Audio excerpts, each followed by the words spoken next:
Idaho, mechanics at 1779 9457.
Welcome back, Original Gangsters. Officer Gregg out here with you in the wilds of western Idaho. I wanted to show you a couple of products that was sent to me recently by Hurley Manufacturing in Nampa, Idaho.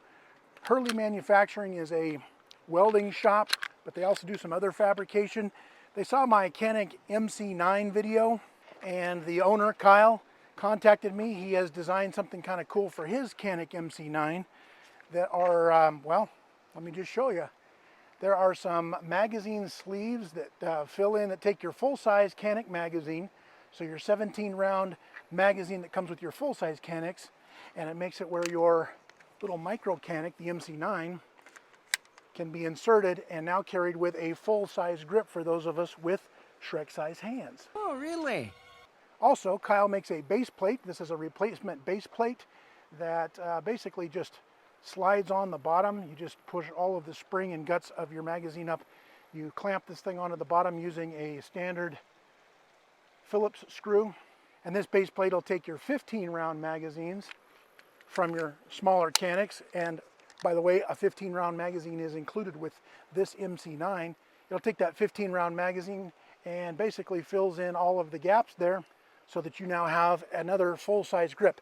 To me, this one feels awesome. This is exactly what I need to get my giant sausage pinky onto that grip.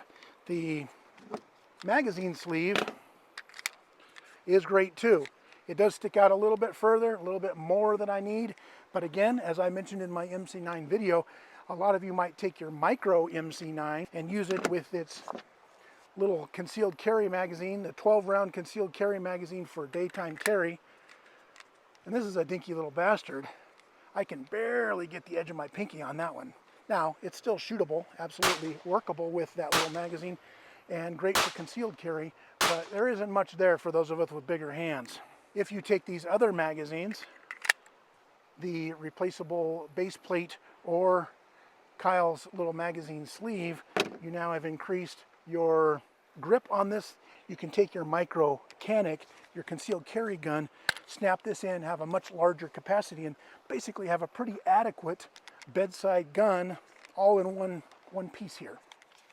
We're also going to be testing out the little Holosun 407K that I added onto this, the HS 407K. I added onto my Canik. Remember, it comes from the factory optics cut, and in my previous video I didn't put the optics on there because the video was getting too damn long anyway. We're going to try it out here today. I believe personally, myself, for some old eyes here, that these little red dots are basically a force multiplier. They make shots so unbelievably accurate and fast, it's crazy. Way easier than using the double sight plane of a rear sight and a front sight. This time you're just putting a single red dot on your bad guy, and about as fast as you can set that red dot on your bad guy, press the trigger, and you got a good hit. All right, let's get to it. I'm going to set up some challenge targets. I'll see you guys in just a second, unless you want to help.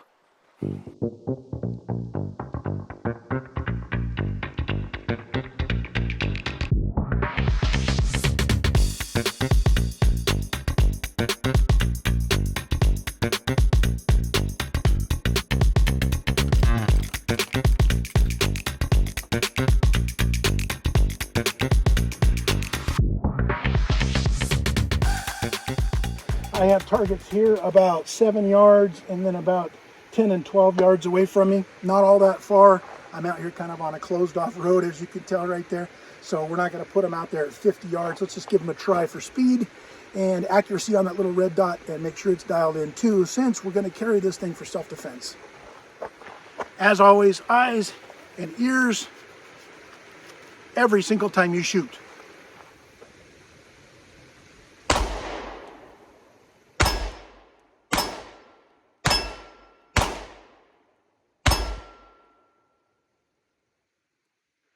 I'm going to try and see where these rounds are actually impacting that steel. They appear to be making a nice tight little group, just a hair low. So let's make a quick adjustment and I'll be right back with you. Okay, we used the Leatherman Skeletool with a screwdriver attachment. Let's see what we can do now.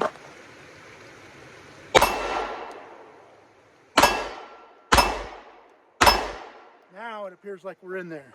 Love the feel of this gun, even with this dinky little magazine. But let's give one of those Hurley manufacturing magazines, this one with the base plate, 15 round magazine with the base plate, and see how that improves our grip. There's a tiny little bit of play in there as I squeeze down on it, just because you can see there's just a little bit of wiggle in there.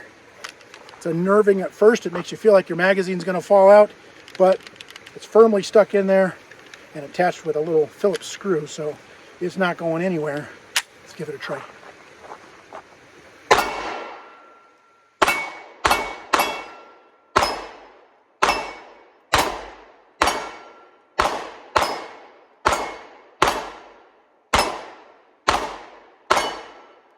Woo, Kyle, I like that thing. That actually improves my grip on that thing quite a bit. Okay, last we're going to try the little grip sleeve only on a 17 round Canik magazine. Let's get some. Let's try and make all headshots.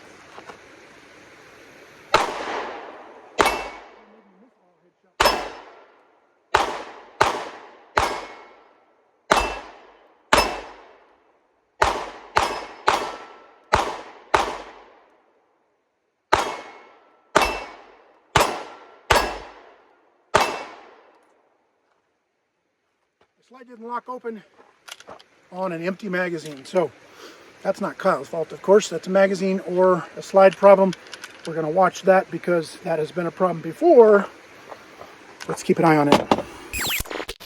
Okay, I've reloaded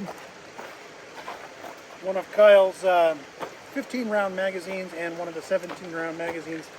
We're going to try and see if I can't. I've increased the distance a little bit. I'm standing at the front of Jenny, the side-by-side.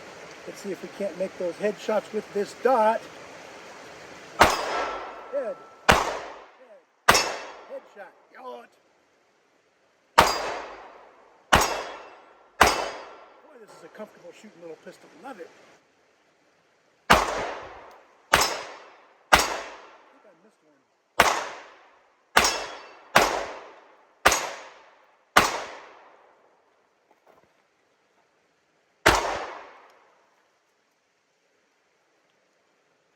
Problem with pocket carry, you gotta find your magazine while keeping your eye on the bad guys.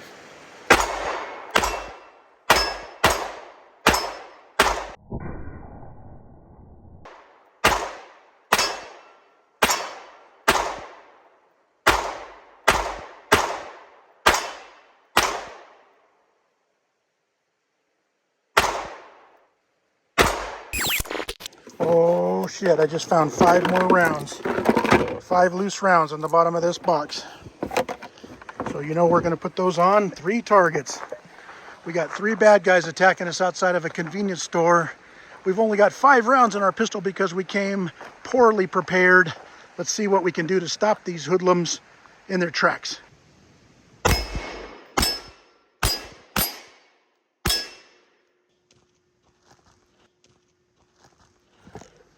And we are out. 5 rounds though, and we delivered, I believe, 5 headshots on our 3 convenience store robbers. So we gotta like that, don't we? No problemo. Kyle, I think you have a great product here, And again, you guys out there, if you think you need something like this for your little Canik MC9, I don't know exactly what they're going to run because Kyle sent these to me for free. So there you go. But they're great. They're well made. They appear to be very durable. Remember, we're not going into Fallujah with this little pistol. But if you need something like this, either the sleeve or the base plate for your Canik MC9, contact Kyle. You may or may not find a web address down here in the description section of this video. Contact Kyle over at his welding shop. Also, if you happen to be in the Boise, Nampa, Caldwell area and you need a welder, HurleyWelding.com. It's right there in the name. So give Kyle a call. Send him some love from OG's Danger Show to thank him for sending these out. So we're a little overdue getting back to the OG compound. I'm going to wrap things up. I want to thank you guys for stopping by out here. I'm going to pick up my steel targets, and believe it or not, even though I'm out here in the middle of nowhere and no one's ever going to see it, I'm going to pick up all of my steel shell casings down here. I don't want to leave my crap out here for some hiker or somebody who just wants to come out and enjoy nature and they find OG's droppings on the ground. So let's pick up our brass, and I will see you guys on the next video. Stay armed out there, and until next video, OG out.